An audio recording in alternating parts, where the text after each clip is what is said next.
안녕하세요. 한문쌤입니다. 지난 시간까지는 우리는 한자에 대해서 배워봤습니다. 한자가 만들어진 원리 총 4가지를 배웠죠. 상형, 지사, 회의, 형성. 이렇게 지난 시간까지는 한자에 대해서 배워봤습니다. 그런데 이제 5단원부터는 무엇을 배우는 시간이냐? 바로 어휘를 배우는 시간입니다. 어휘란 무엇일까요? 바로 한자가 모여서 단어를 이루는 것, 이것들을 어휘라고 보면 되겠습니다. 그래서 과 육과는 어휘를 배워보는 시간이 되겠습니다. 한자를 만드는 원리도 그렇듯이 아무렇게나 한자를 만드는 게 아니었죠. 마찬가지로 특별한 원칙, 원리 또는 관계에 의해서 단어가 만들어집니다. 아무렇게나 한자를 합친다고 해서 단어가 만들어지지 않죠. 그래서 이번 5단원은 어떤 방식으로 어휘가 만들어에 대해서 배워보겠습니다. 바로 그 내용이 다음 페이지에 있습니다. 페이지를 넘기면 바로 단어의 짜임이라고 나와 있죠. 단어의 짜임. 단어의 짜임이란 단어를 형성하는 의미 요소들 사이의 결합관계 이렇게 나와 있는데요. 말이 좀 어렵죠. 단어의 짜임이란 한마디로 원리입니다. 어떤 원리로 단어가 만들어지는지. 한자도 한자가 만들어지는 원리가 있다시피 단어가 만들어지는 원리가 있습니다. 단어가 만들어지는 이 원리는 총 5개라고 볼 수 있는데 이번 시간에는 2개의 원리를 배워볼 겁니다. 바로 그 첫 번째가 바로 병렬 관계라는 것이죠. 자, 병렬 관계란 무엇이냐? 성분이 같은 말들이 나란히 놓여 이루어진 단어 이렇게 나와 있는데 말이 좀 어렵습니다. 여러분 병렬이란 단어 들어봤죠? 여러분 과학 시간에 직렬이다, 병렬이다 이렇게 배워봤을 거예요. 그럼 병렬이 무슨 뜻일까요? 이 밑줄 치는 부분에서 병렬과 가장 비슷한 뜻이 무엇이겠어요? 네, 바로 나란입니다. 나란. 한자가 이렇게 나란히 놓여서 이루어진 단어라고 했는데 그러면 나란히 놓여 있는다는 게 무슨 의미일까요? 자, 그러면 단어를 예를 들면서 무엇이 병렬 관계인지 배워보겠습니다. 네, 병렬 관계까지 한자가 있습니다. 첫 번째 한자가 바로 신 되겠죠. 몸신자, 몸체자입니다. 몸이란 뜻이죠. 그래서 신체는 몸이라는 의미의 한자어입니다. 그럼 이게 어떻게 병렬 관계가 되는지 보겠습니다. 바로 몸이란 뜻, 바로 명사죠. 명사. 체도 명사. 그래서 한자의 성분이 비슷합니다. 그 다음에 단어의 뜻도 몸 비슷하죠. 이렇게 비슷한 성분의 한자가 나란히 놓여서 신체라는 단어가 만들어졌습니다. 이렇게 비슷한 성분이 나란히 놓여서 이루어진 단어를 무슨 관계라고 한다? 그렇죠. 병렬 관계라고 합니다. 이것만으로 좀 이해가 안 되죠? 또 예를 하나 들어보겠습니다. 두 번째 단어는 바로 우주입니다. 우주. 자, 우주는 지부자랑 집주자죠. 마찬가지로 의미가 비슷합니다. 그리고 청문도 명사죠. 둘 다 명사. 그래서 성분이 비슷한 한자 나란히 놓여서 지부자와 집주 뜻이 비슷한 한자가 나란히 놓여서 우주라는 단어를 이루었습니다. 이렇게 성분이 비슷한 한자가 나란히 놓여서 단어를 이루는 관계를 무슨 관계라고 한다? 네, 그렇죠. 병렬 관계라고 합니다. 또 예를 한번 들어보겠습니다.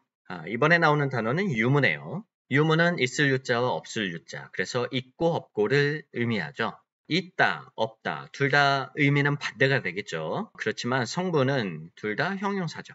있고 없고 형용사. 그래서 의미는 반대지만 성분은 비슷합니다. 있다, 없다. 그래서 성분이 비슷한 한자가 나란히 놓여서 유무라는 한자가 이루어졌습니다. 이렇게 성분이 비슷한 한자가 모여서 이루어진 단어를 뭐라고 한다고요? 그렇죠. 병렬 관계라고 합니다. 자, 하나 더 예를 들어보겠습니다. 자, 다음 거래입니다. 거래는 갈 것자와 올래 의미가 반대네요. 그렇지만 가다 오다 둘 다 동사죠. 동사. 그래서 성분이 비슷합니다. 성분이 비슷한 한자가 나란히 놓여서 거래라는 한자 단어가 만들어졌죠. 이렇게 비슷한 의미의 비슷한 성분의 한자가 나란히 놓여서 이루어지는 단어의 관계를 뭐라고 한다? 그렇죠. 병렬 관계라고 합니다. 그러면 정리를 해보겠습니다. 비슷한 성분의 한자가 나란히 놓여있는 경우는 총 2가지가 있죠. 의미가 비슷한 경우 또는 의미가 반대인 경우. 의미가 비슷한 한자가 나란히 놓여도 이건 성분이 같은 거고요. 의미가 반대인 한자가 나란히 놓여도 이건 성분이 같은 겁니다. 그렇기 때문에 의미가 비슷한 두 한자가 나란히 놓여도 또는 의미가 반대인 한자가 나란히 놓여도 대부분 병렬 관계가 됩니다. 병렬 관계가 좀 이해가 되셨나요? 자, 그 다음 보겠습니다. 그 다음 관계, 그 다음은 바로 수식 관계입니다. 수식 관계. 한번 볼까요? 그 다음은 수식 관계라고 합니다. 수식이 무슨 뜻일까요? 수식은 꾸며준다라는 의미가 되겠죠. 그래서 앞에 있는 한자가 뒤에 있는 한자를 그런 의미가 되겠습니다. 그래서 한자가 이렇게 있으면 앞에 있는 한자가 뒤에 있는 한자를 이렇게 꾸며줄 때 이거를 수식관계라고 하겠습니다. 자, 이것도 예를 들어서 한번 설명해 보겠습니다. 자, 첫 번째 수식관계의 한자어는 뭘까요? 바로 청풍이 되겠습니다. 자, 청풍은 맑을 청자, 바람 풍자. 그래서 청풍은 바람이긴 바람인데 무슨 바람? 맑은 바람. 앞에 있는 맑은 청자가 뒤에 있는 바람 풍자를 꾸며주죠. 그래서 푸른 맑은 바람 한자가 만들어졌습니다. 이렇게 앞에 있는 한자가 뒤에 있는 한자를 꾸며줄 때 이거를 단어의 짤으로 뭐라고 한다? 그렇죠. 수식관계라고 합니다. 자, 이해가 좀 되셨나요? 자, 그러면 하나 더 예를 들어보겠습니다. 두 번째 단어는 명월입니다. 명월은 밝은 명자의 달월자죠. 그래서 밝은 달이란 뜻이 됩니다. 앞에 있는 밝은 명자가 뒤에 있는 달월자를 꾸며주죠.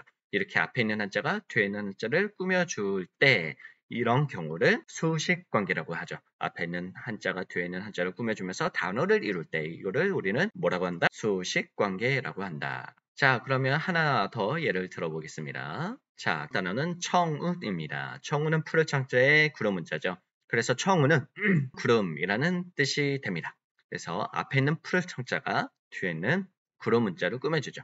이렇게 앞에 있는 글자가 뒤에 있는 한자를 꾸며줄 때 이것을 무슨 관계라고 한다? 수식 관계라고 합니다. 우리 청운에서 또 주목해야 될 부분이 있습니다. 자, 청운은 푸른 구름이라는 뜻이 있지만 푸른 빛깔의 구름이라는 뜻도 있지만 높은 지위나 벼슬을 비유적으로 이르는 말 이게 중요합니다. 이 뜻으로 더 많이 쓰여요. 즉 한마디로 말해서 높은 지위나 벼슬은 성공을 의미하죠. 성공. 그래서 청운은 성공이라는 의미도 가지고 있다라는 사실을 잘 이해하셔야 되겠습니다. 그래서 청운의 꿈을 이루겠습니다 라는 표현이 있으면 무슨 뜻일까요? 그렇죠. 성공하겠다라는 뜻이 되겠죠. 여러분 나중에 자기소개서 같은 거 쓸 때 열심히 노력해서 성공하겠다라는 말보다는 열심히 노력해서 청운의 꿈을 이루겠습니다 라고 표현하는 것이 더욱 고급적인 표현이 될 수 있겠죠. 나중에 여러분 자기소개서 쓸 때 이 청운이라는 단어를 꼭 활용해 보시기 바랍니다. 자, 그럼 단어를 한번 보겠습니다. 자, 그 다음은 유성이라는 단어입니다. 우리 유성 뭔지 다 알죠? 이 유성을 풀이를 보면 흐를 유자의 별성자죠. 그래서 흐르는 별, 앞에 흐를 유자가 뒤에 별성자를 꾸며주죠. 그래서 별이긴 별인데 무슨 별이다? 흐르는 별. 이렇게 앞에 있는 한자가 뒤에는 한자를 꾸며줄 때 이거를 우리는 무슨 관계라고 한다? 그렇죠. 수식 관계라고 합니다. 참고로 또 유성은 하늘을 가로질러 빠르게 움직이는 별을 의미하죠. 똑같은 별인데 똑같은 현상인데도 언어권마다 좀 표현하는 말이 좀 다릅니다. 한자 문화권에서는 그걸 흐르는 별이라고 표현했는데 유성은 영어로 뭐라고 하나요? 바로 슈팅스타라고 하죠.